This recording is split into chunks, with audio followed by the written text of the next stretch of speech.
कैसे pre modern era में India जैसी कंट्री के वेल्थीएस्ट स्टेट बंगाल में सारे रिसोर्सेज खत्म होते चले गए। Battle of Plassey 1757 and battle of Buxar 1764 के बाद बंगाल में किसानों ने खेती तक करने से मना कर दिया।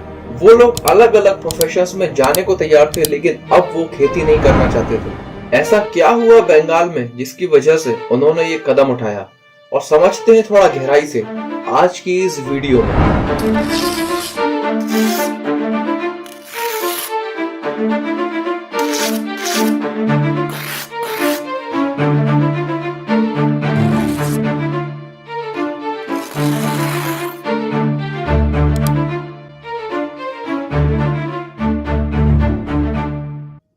18th सेंचुरी 1770 में बंगाल में एक डेडलीस्ट फेमाइन आता है और जिसमें ऑलमोस्ट 10 मिलियन लोग भूख से मर जाते हैं। इस फेमाइन का जो मेन कॉज था वो क्रॉप फेलियर और ड्रॉट था।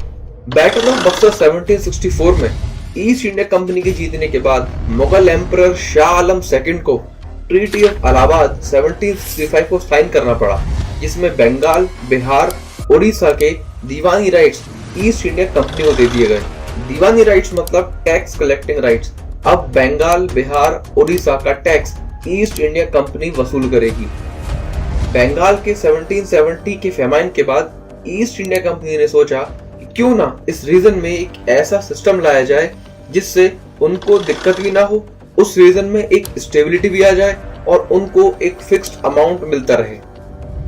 तो ईस्ट इंडिया कंपनी के official governor general Lord Cornwallis ने परमानेंट सेटलमेंट सिस्टम को इंट्रोड्यूस किया बंगाल में। इसी को जमींदारी सिस्टम भी कहते हैं। परमानेंट सेटलमेंट सिस्टम को रिकमेंड फिलिप्स फ्रांसिस ने किया था।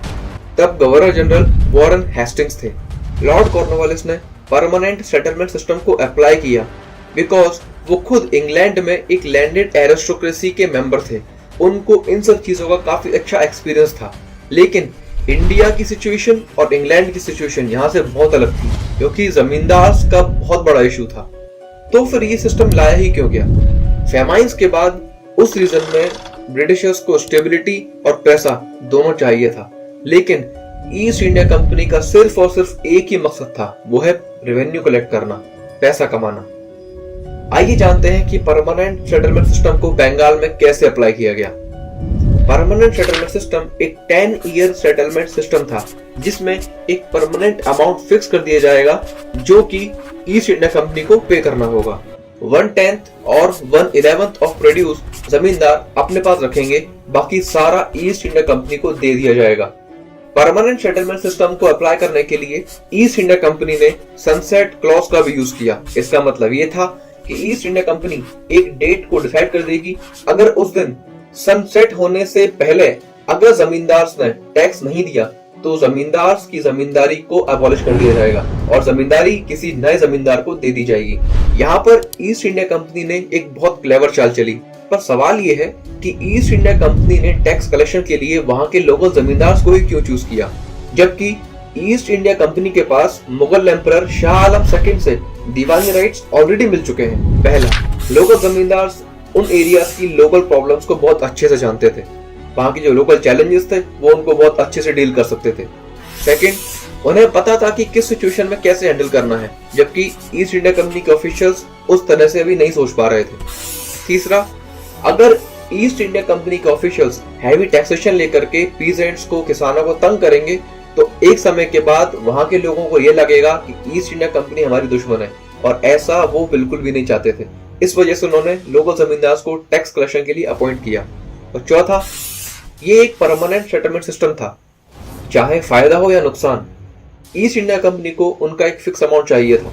तो यहाँ पर जमींदार को लालच दिया गया कि हमारा टैक्स तो फिक्स है, आप चाहे तो उस जमीन से ज्यादा रेवेन्यू कलेक्शन करके वो कुछ अमाउंट अपने पास भी रख सकते हैं। तो जमींदार कुछ पैसा जमीन में भी लगा देंगे, ज्यादा खेती भी करना चाहेंगे और ज्यादा प्रॉफिट भी अर्न करना चाहेंगे, क्योंकि कंपनी को तो सिर्फ एक फिक्स अमाउंट देना है। इसलिए वहां के लोकल जमींदार को टैक्स कलेक्शन के लिए चूज किया गया था। इंडिया के 19% एरिया पर परमानेंट सेटलमेंट सिस्टम को अप्लाई कर दिया गया था। बंगाल, बिहार, उड़ीसा एंड साउथ के एक स्टेट मद्रास में। बाकी 51% ryotwari system and 30% Mahalwari system. तो इन्हीं सब कारणों से हाई टैक्सेशन से बंगाल के रिसोर्सेज को बहुत हद तक इफेक्ट किया। परमानेंट सेटलमेंट सिस्टम के हाई रेवेन्यू कलेक्शन की वजह से बंगाल के बहुत हद तक रिसोर्सेज अफेक्टेड हो चुके थे।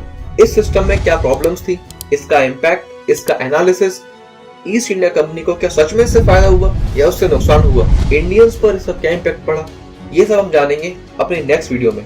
Thank you so much.